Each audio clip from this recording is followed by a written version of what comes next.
Hi, Hiyaa. Hi, Gita. Lovely to have you here. My pleasure. So, as you know, you must have done a lot of interviews, a lot of conversations. This one particularly has been curated around gender. So, most of our questions that I have put out, which you've seen, are focused on the question of gender. Hmm? So, and gender taken from a feminist science studies perspective. Feminist science studies, as I've been saying, is an interdisciplinary field. It draws upon philosophy, anthropology, history, sociology of science, literature, also to bear upon the question of science and to build conversation between practitioners. So I'll start by asking you one very important question here, and that is that the public understanding and our understanding of modern science is that it is largely value neutral, you know. And yet, empirically, what we see when we talk about who gets to do science and who does not get to do science, we look at the question of the underrepresentation of women in science. Yeah, we look at the fact that empirically, this data speaks to us that in India, of course, the numbers are very good in basic sciences, but still there is a pyramid structure. As women go higher and higher, it's difficult. There's a dropout rate, there's a glass ceiling, leaky pipeline, and all of that. So, how do you understand this, and what has been your experience, your thoughts on the underrepresentation of women in science? Yeah, I think it is a reality. And, our society is not gender neutral. And science is happening in that society. So it is basically the scientists, the scientific workforce, our students, the admin, the facilitators. These are people who are coming from the gender biased society, right? And they are important part of the institutions that are doing science. So in a way, it's unfair to expect that scientific environment will be isolated or very different from what society is. Correct. So that being said, the obvious influence of our societal gender bias is also seen at some level in the institute.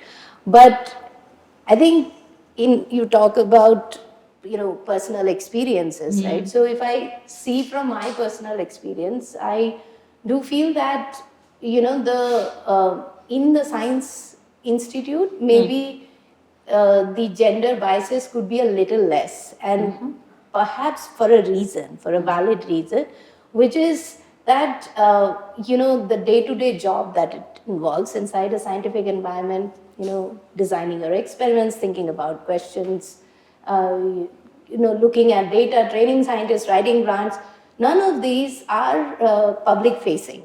In the sense, as an example will be like the service industry, right? Hospitality, technology, sports. A lot of the day-to-day interaction there is with the public, right?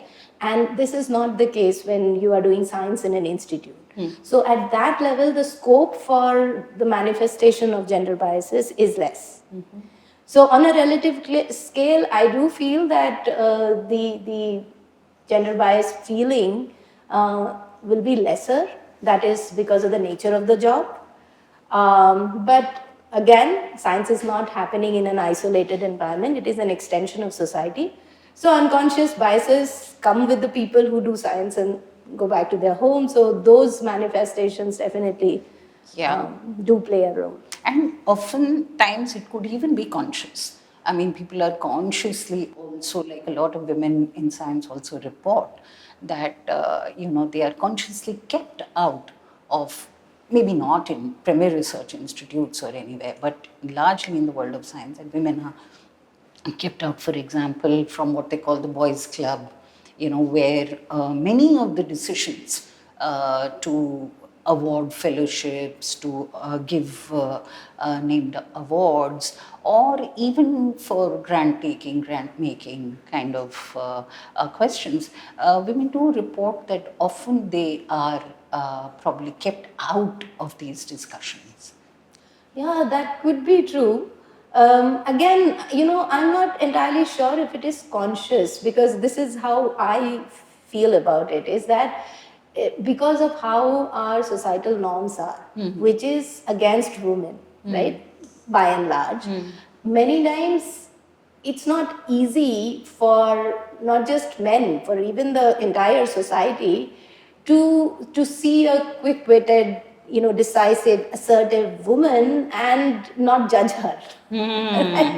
So I think what happened, so why I said that it could still be subconscious or unconscious is because you are not used to or expecting a woman to be, all these things. And many times when these things are visible, people get scared, or maybe they get surprised, and unconsciously they are biased against them, right? The opinions of, various names are attached when a woman is, assertive, is articulate, Yeah. and that scares of people. And so this getting scared or aversion of it is probably a outcome of how our society has evolved, where the ideal woman should be like submissive and should be agreeable all the time, Yeah. and should not be, necessarily speaking her mind out all the time. So these expectations are so inherent that when it doesn't match with a person who is a scientist or, deserves to get an award and all, you're automatically counting her out because you have a negative opinion, perhaps. So how, even if it were unconscious, we can differ on that. I might think that it's a much more conscious practice of men governed by patriarchies. But even if we were to say that it is unconscious, what do you think here is the way to work on them? How do we, make them aware of this unconscious bias that they have? And I think, and learn to get over it. Yes, yeah. And again, the same thing, right? More exposure brings more awareness. And I think many more women, all of us, have to maybe deliberately show assertion, maybe deliberately, stand our ground and not be afraid of speaking up. I think the usual, right? And I think a lot of us do. And, in fact, frankly speaking, in my generation, I find much less women who are too afraid to speak up, right? But again, when it is in an institutional environment, various other things come into play. And I think this is what, bit by bit, for example, again, some institutes have no such thing, some institutes have less, and some are completely still going on in the olden ways. And I think more awareness, speaking up, more awareness, and also creating opportunities, almost these things that are specifically reserved for like inclusion, not just of women but minorities, of all types of minority representation. How do you come up with ways in which inclusion becomes necessary and natural? Perhaps. Yeah, so once it is made necessary, and this has happened enough number of times, then it will become natural also. Because then more people, and I just don't want to say only men, even women belonging to the same societal upbringing or thinking have biases. We'll come to absolutely. In fact, even 3-4 decades ago, when women in science were taking positions on their underrepresentation, they were very worried to call out science or to sort of locate science within the larger society. And I see that there's a shift in the younger generation who's at least beginning to recognize that science, scientific cultures, scientific institutions are as much a part of society. And there is patriarchy within society, there is patriarchy within institutions, which need to be rectified. The second thing that I, in this set of questions I wanted to ask you here is that in feminist science studies, for example, what we note and discuss is the hierarchy in the sciences. That physics is on top of the hierarchy. Biology often gets to be seen and known as a soft science. This happens to me all the time with the economists. Economists are in the social science seen on top of the pecking order, and the sociologist is seen doing much more softer social science. And in biology, what we point out is very often the equation between biology, the study of nature, women, is made in such a way that often you find many more women in biology and then you find in physics. So how do you see, we refer to this as the gendering of the disciplines, where the discipline itself gets gendered, that physics is the domain of a masculine domain of largely the men, and this plays out in the numbers. And biology is, how would you respond to that? Yeah, it's actually, I mean, firstly, to the point that, the physical sciences are higher in the hierarchy compared to the biological sciences. Maybe that is what is a dominant perception. And I'm not sure why. But if I were to guess, I would imagine that perhaps the general perception about biology is that it is not as hardcore. It's not perhaps a science that could be proven with hardcore experiments where without doubt, a scope of doubt. Yeah. So, and therefore it's a soft science. And this all is untrue, right? It is, and in fact, I feel that it is possible that, physics has had its golden days much earlier than biology. I mean, if I think about the general public, people would know the names of Isaac Newton, Einstein, Bohr, even if they don't really have an understanding of what gravity or relativity or quantum is, right? But the names are known. It's popular imagination. And the imagination is that they have discovered something fundamental. So there's a bit of like glamour and thing about it.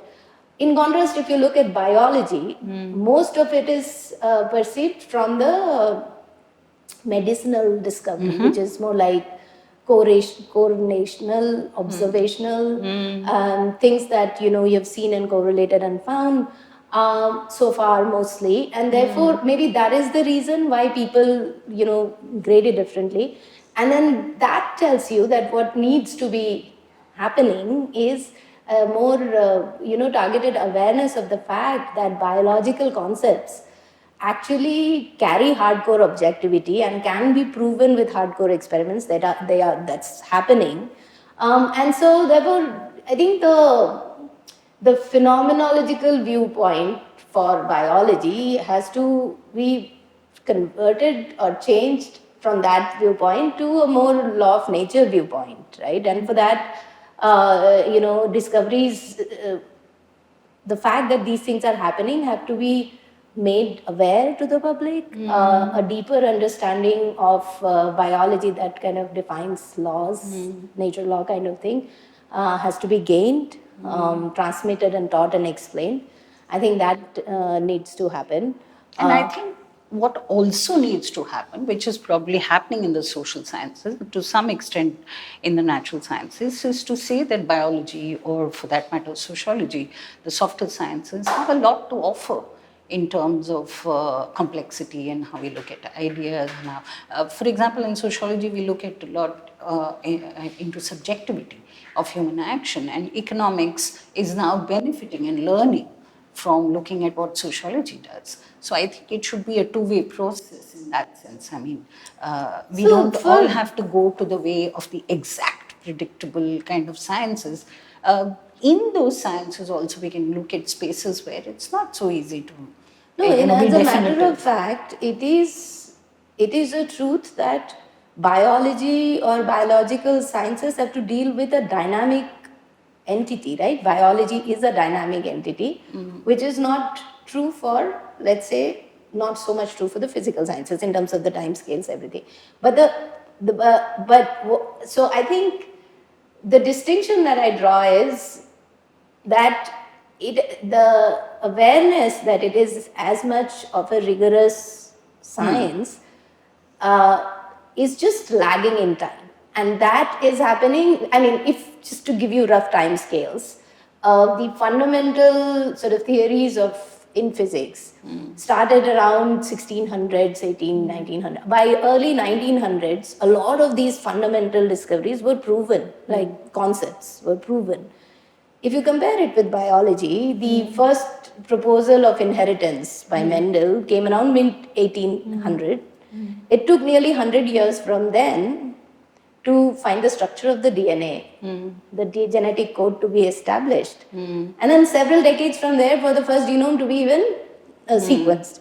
So you can see that if we look at biology probably 100 years from now, this perception will not stay.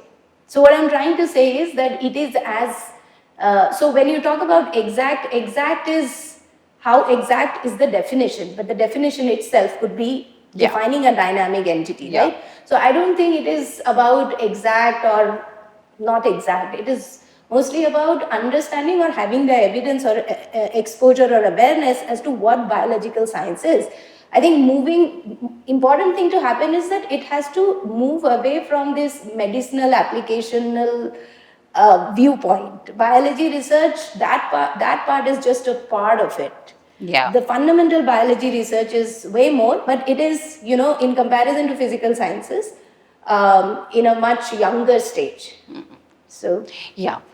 I'll leave that for the moment over here. But of course, I was reminded as you were talking about the controversy around Watson and Crick's discovery of the DNA and how Rosalind Franklin's pictures supposedly were actually used by them without acknowledging.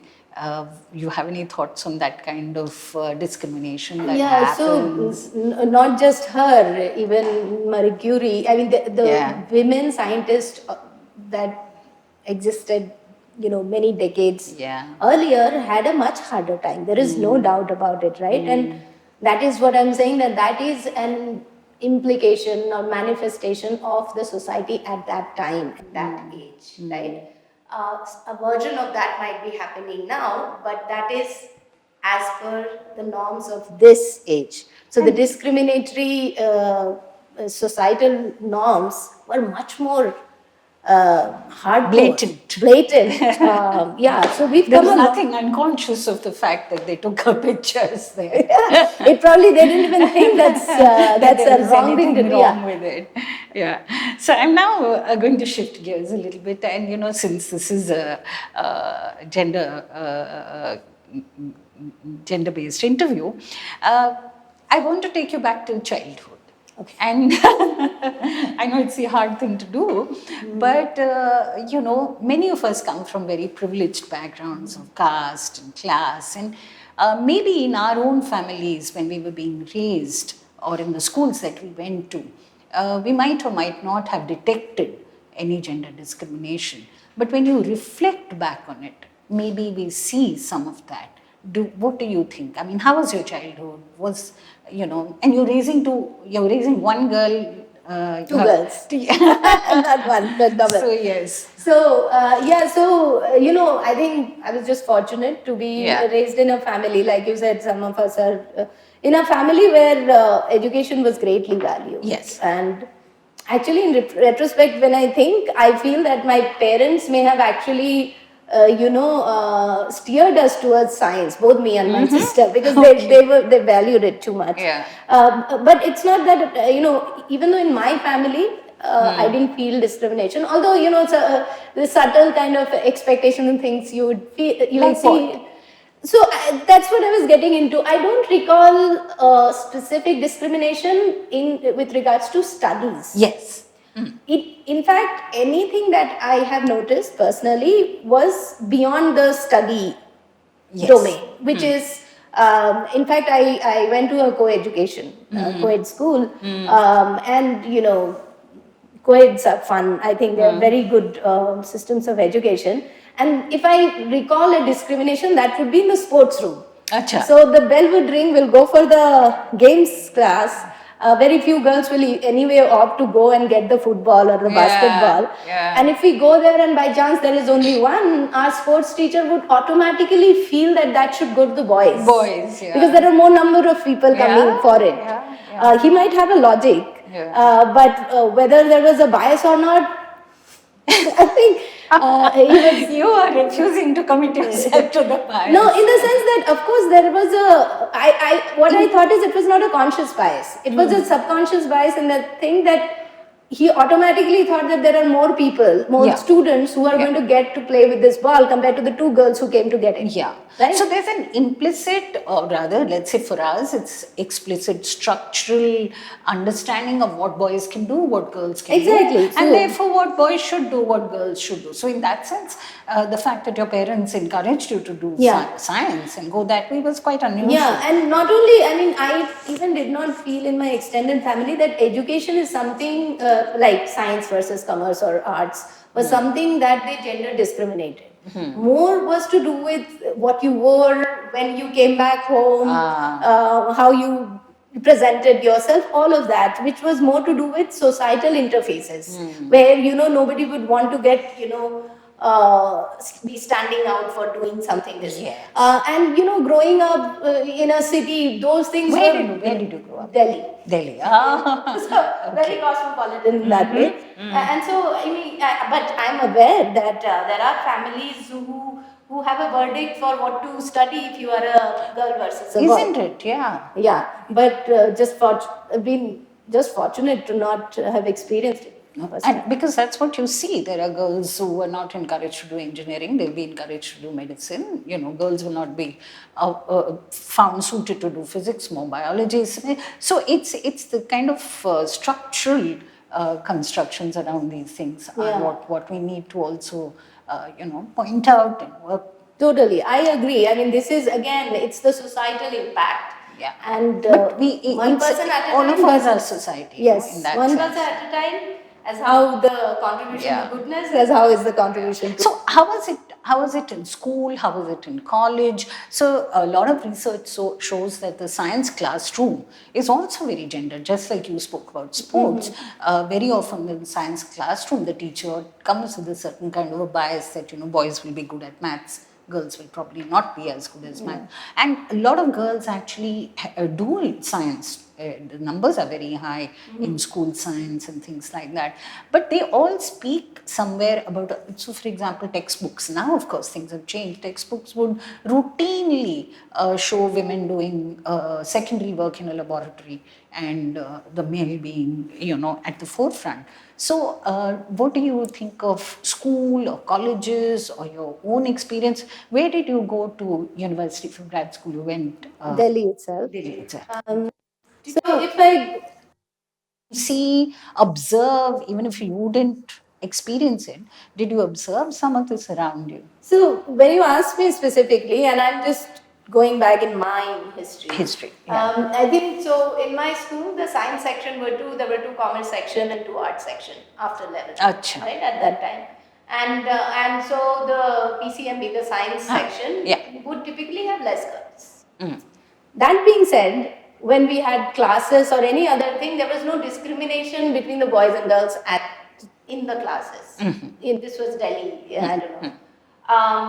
But the fact that there were fewer girls itself in the science section compared to, let's say, in the art section, or tells of something, right? And this again, same thing. It is the generation after generation, the societal conscious bias, you can say, perhaps to do with that, if you're anyway going to be a homemaker, what's the point kind of thing. That I've heard from, other people's experience. But to my experience, this is what I saw, that yes, there were fewer girls in science. But then when I went to college, I chose biochemistry. You can say it's a biology stream. So we had equal number of boys and girls. So there were, it didn't feel any much different. And then from then on, there are different phases where there'll be just a little bit more boys or a little bit more girls at different steps of my career. But the discrimination, I think, in a research lab, in one particular setting, one would say that where some societal influence manifest more is when in some institutes where the hierarchy is still maintained, right? Where if there is a male PhD student and a female PhD student, not with the PI or anybody, but the chaprasi would treat them differently. Like you ask them to get something versus your male colleague asks them to get something, they're more likely to get his work done because they can't take instructions from you because you're a girl. Though Things exist. no, I fully understand, but though I feel that we cannot also just assume that principal investigators are free of bias. They might not apparently show it, but students do report that they. I mean, I want to come to another question maybe a little later relating to this, but right now, so from Delhi, you went to. So for my higher education, I went to the US. US. Where in the US were you? First I was in Pittsburgh, then in New York. Okay. How is it over there in terms of being a woman of color? It takes on very different dimensions. What did you feel about that? So again, this is sort of unfortunate or maybe fortunate that when you go for higher studies, you are in a bubble of sorts. Of course. Right? You're in a graduate school. Very select people come and are part of that. I was in a school of medicine. So my experience again has been neutral, although being a woman of color and you freshly go from India, there are experiences which are not discriminatory, but you do feel that this is not quite your place, right? But that being said, it's you cannot pinpoint to an experience that it is, and probably that as a whole is what was kept very strong inside of me, that I want to come back. That's right. But that is, I wouldn't say it is to do with discrimination. It's probably an emotional state that a person feels about being belonging or not. And maybe some of us are more strongly connected to our roots and cultures. I don't know. No, also the scientific institutions do have a certain way in which they function, where there is not much place for emotion or warmth. Professionalism is defined in a way where you're supposed to keep all this out. And when you're already not able to belong, it must be hard, no? No, actually, I mean, it could be, but I have had a very good experience in my graduate school, and after that during my postdoc also. I think I had my best years there. I think graduate school time is one of those times where you're doing so many things, life is so vibrant and you have so many friends and things going on. I know. And also, it just so happened that both my PhD and my postdoc advisors both were men. And I didn't, this is again a personal experience. I didn't feel anything that I would point out as discriminatory. In fact, I had both my children during my postdoc, working in the lab. And I didn't, other than the fact that America does not, even recognize maternity leave. There is no federal law for maternity leave, right? And if you are... We do a bit better there, no? Whoa, bit better, we are far ahead. And if you have had a cesarean, you get 8 weeks. Instead of 6, so it's ridiculous. But the fact is that, from my immediate boss, who was my postdoc PI, I never experienced anything that would say that, I have to do extra.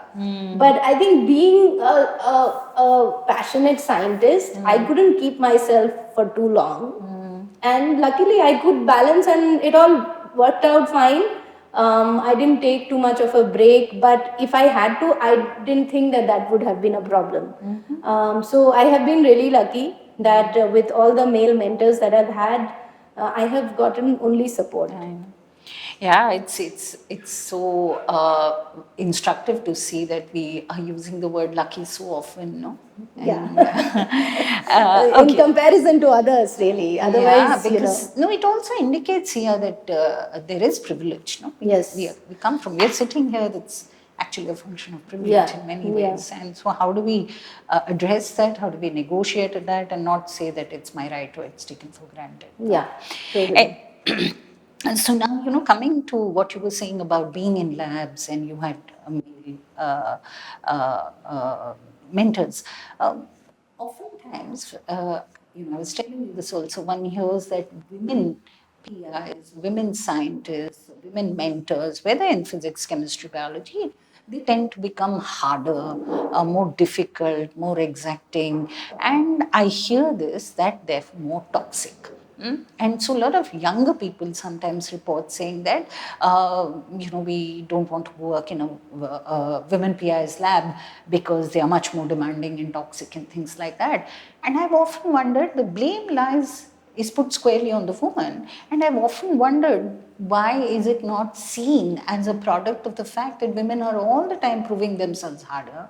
And if they don't play that game, or if they don't seem like assertive and demanding and in control, they will be seen as soft women. And if they start doing this, then they are seen as toxic women. And how do you look at this?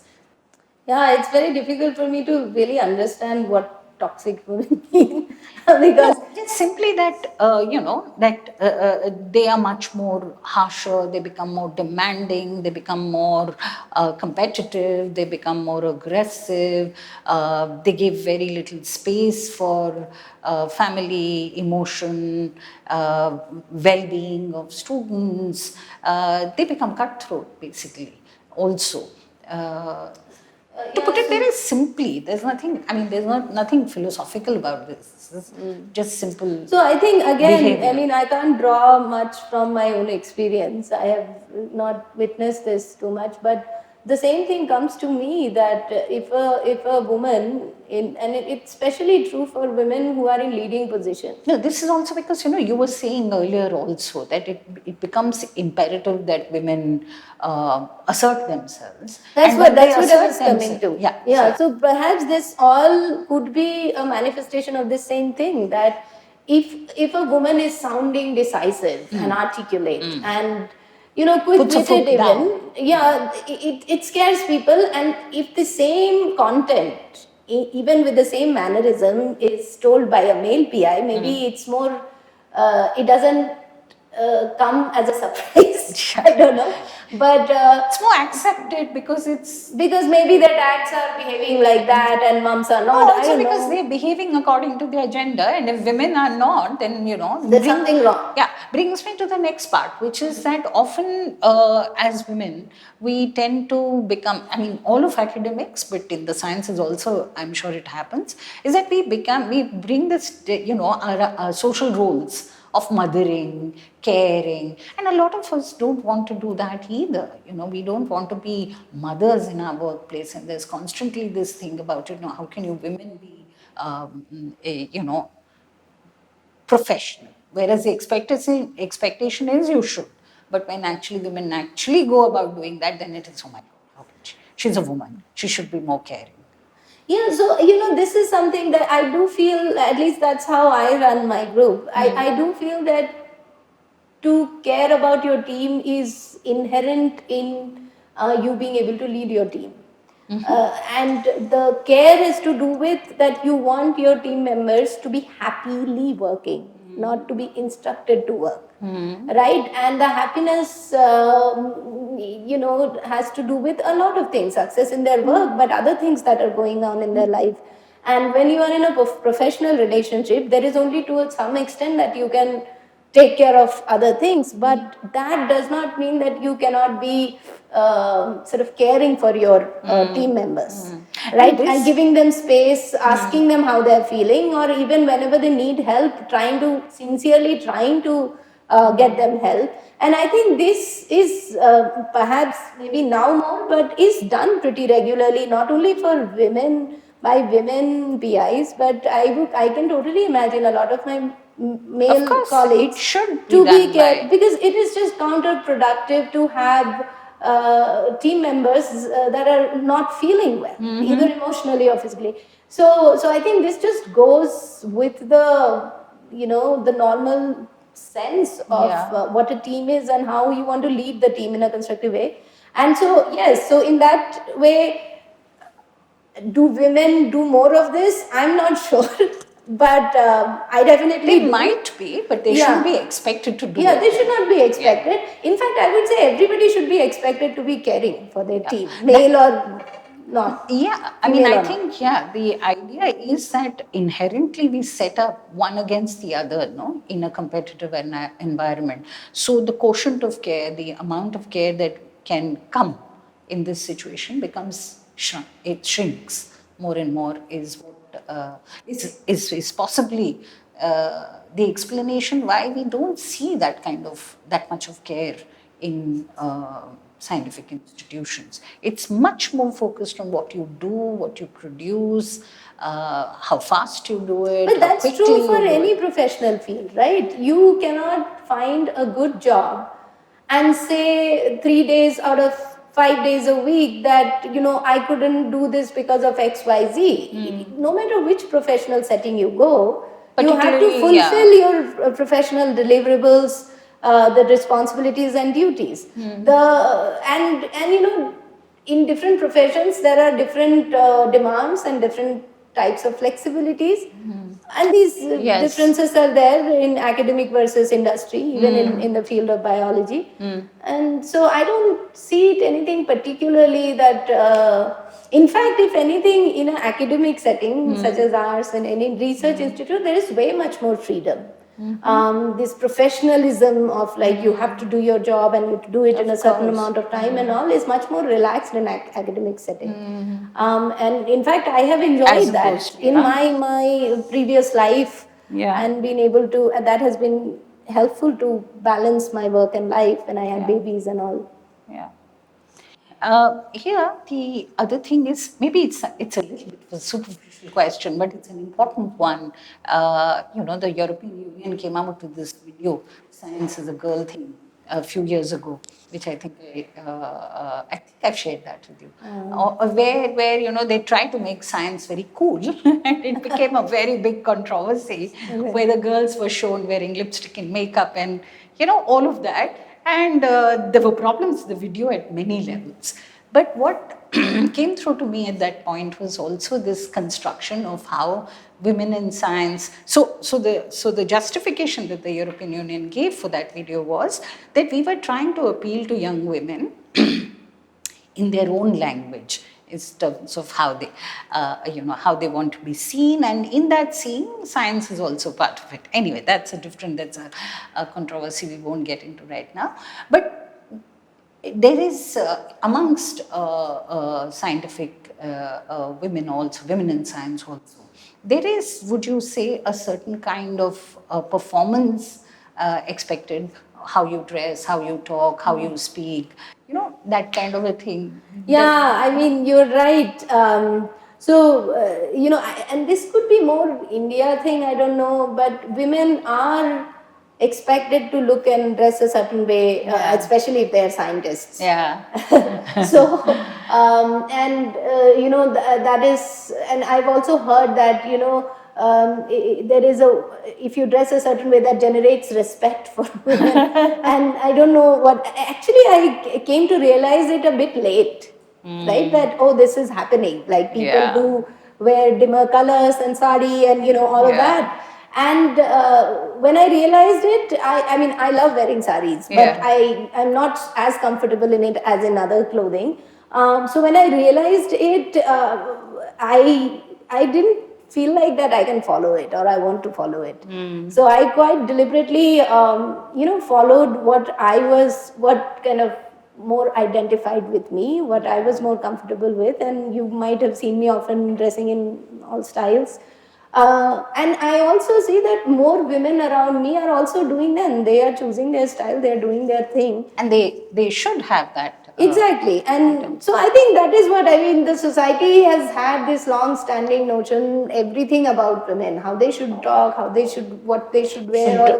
Don't speak too loudly in a meeting, you'll be aggressive. If you wear very colorful clothes, you won't be taken seriously. You wear makeup, then your how people take you seriously go down even more. Exactly. All of So, that. so I Yeah. think the thing that needs to happen, more of us are doing that, just being us. And I think what needs to happen is for the society to not expect a style for a woman scientist. Much like anything else, we come in all shapes and sizes and mannerisms and our sense And of that clothing and style. And I think this will get more and more normal. I think, needs to be yeah, encouraged a that's lot true. more. No? Definitely. Yeah. Now, a question here that generally doesn't get talked about. And that's actually a very serious question, which is linked to all that we've been talking about, and that is the presence of sexual harassment in scientific institutions. There is a cover on it. We don't talk about it. Why do you think we don't talk about it? Yeah, I mean, again, perhaps again to do with what is expected from women. But does it happen? Firstly, let's ask that question. Would you Be. I mean, say? there are so many reports, right? It is Exactly. the truth. Yeah. It is again, fortunately, I have not experienced it firsthand or even around me. So it's hard for me to think if there is anything specific to the scientific environment or institute that is unique in this regard. But I definitely think that it is the truth. There are so many reports, and I think more will come out. And Me Too movement has been excellent in this regard. Yeah. And this is again to do with the power play, the undesirable norms of the society. And I think as a society, as we change, this impacts, the manifestations will also show in scientific institutions also. Let me mention to you at this stage, because during the #MeToo movement in India, India was one of the few places, probably the only one, where the academic institutions, there was naming of people. And interestingly, what we saw is that there were lots of names from the humanities and social sciences. Very few people were named from the sciences. And we all know through the whispers and through our informal observations that this is not representative, because there is sexual harassment in scientific institutions. Why wasn't it talked about? And interestingly, something that came up which might interest you is that women, younger women, if they were to complain against a principal investigator, say sometime in the second or third or fourth year of their thesis, they would typically be moved to another lab. And if they move to another lab, they lose all the work that they've done for 3-4 years, and then they have to start from scratch again. Now, this is a very peculiar problem in the sciences, particularly in the experimental sciences where laboratory work is done, because she cannot claim anything of that work. So the question was, oh, why don't you complain? Why don't you complain? And one of the hesitation was that, and it's most natural, that my work will suffer. I will not have anything to. This is really unfortunate, and I can really see that this can happen. Yeah. And if this has come out as like empirical data, then this is all the more serious. Yeah, and the labs are not organized in. I mean, I'm sure there's problems there. How to organize it more in such a way that people have access to the work that they've done, even if they have to move out somewhere else. Right. No? Right. Yeah, so that was one of the things peculiar to the sciences that came out in the Me Too movement. I see. So now, I just wanted to ask you that, we in feminist science studies also point out to the fact that modern Western science largely has been about power and control of nature. In the process, it's also been complicit with the social project of power and control of women. Yeah.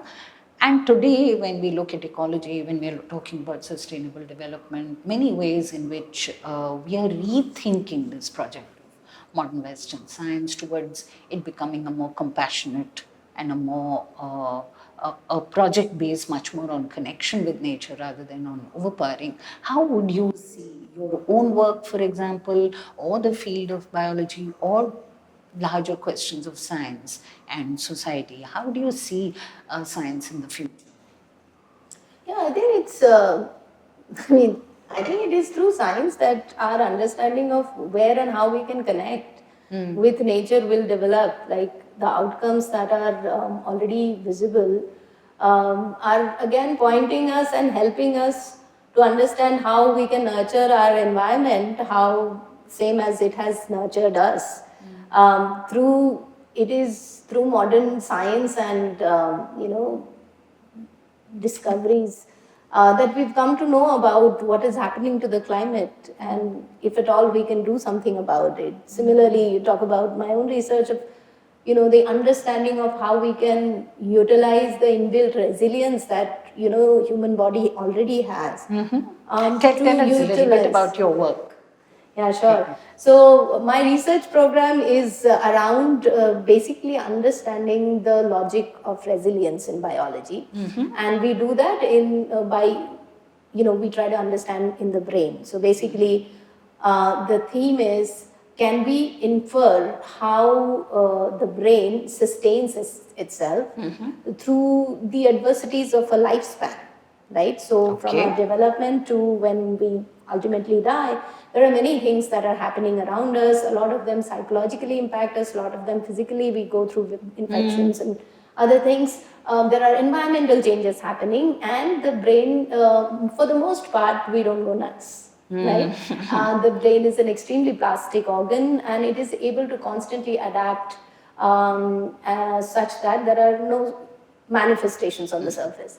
And the idea is, can we understand the inbuilt abilities of cells in the adult brain, be it neuron or the other cells that are there in the brain, the glia, and the various programs at a cellular, molecular, and circuit level to understand how when one thing changes, what changes happen around it in the surrounding cells to adapt for the changes at different time scales through different physiological conditions, one of which is also stress, that we try to see how is it that cognition is adapted for when such changes happen, and we try to use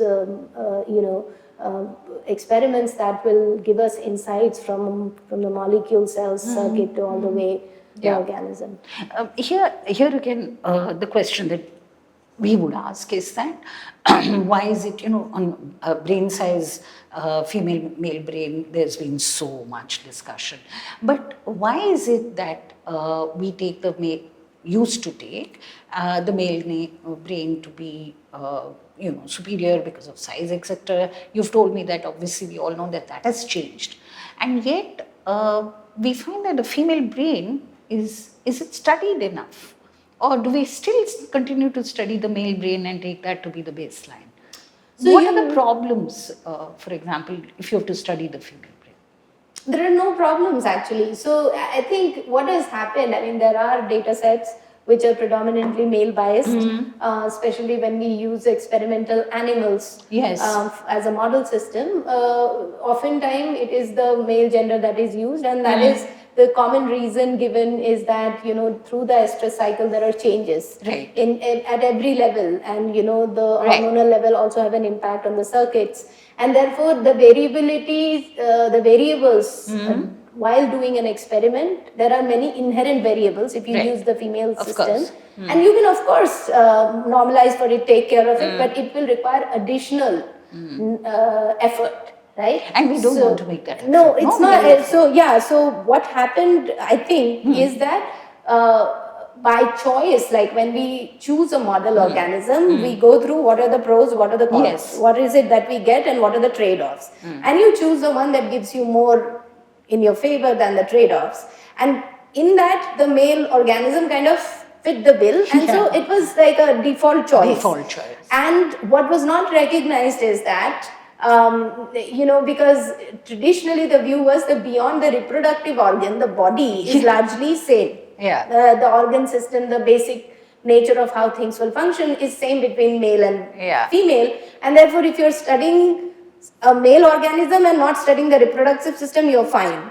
But over the time, as you say, it's a very, problematic sort of it is a wide realization that that's not quite the case. Yeah. There are so many subtle things that could be different, and therefore corrections have happened. Now any cohort consists of male and female, and because the model organism study lead the way path to clinical trials and human studies, because the model organisms studies were male biased, those things also followed the same, but corrections are happening. And actually it is not all that difficult, or it is not at all problematic to study a female brain compared to the male brain. It's essentially doing the same work, but recording that enough sampling is done in both genders, and being actually in my lab we very routinely do it. All our cohorts are done in mixed, and then when we have accumulated enough cohorts, then we gender segregate the data. In many parameters, we do not find any difference. In some parameters, we do find difference. And then those we study further for the gender dimorphism. So this is very there's nothing different we have to do, except that we have to do more in numbers. There should be the willingness so that, to do that. more in funds, everything. More in numbers, so that when you segregate the data, there is enough sampling for statistics. Yeah. Wonderful. So now one last thing. Suppose you were given total freedom. Okay, no constraints, no controls on what you do.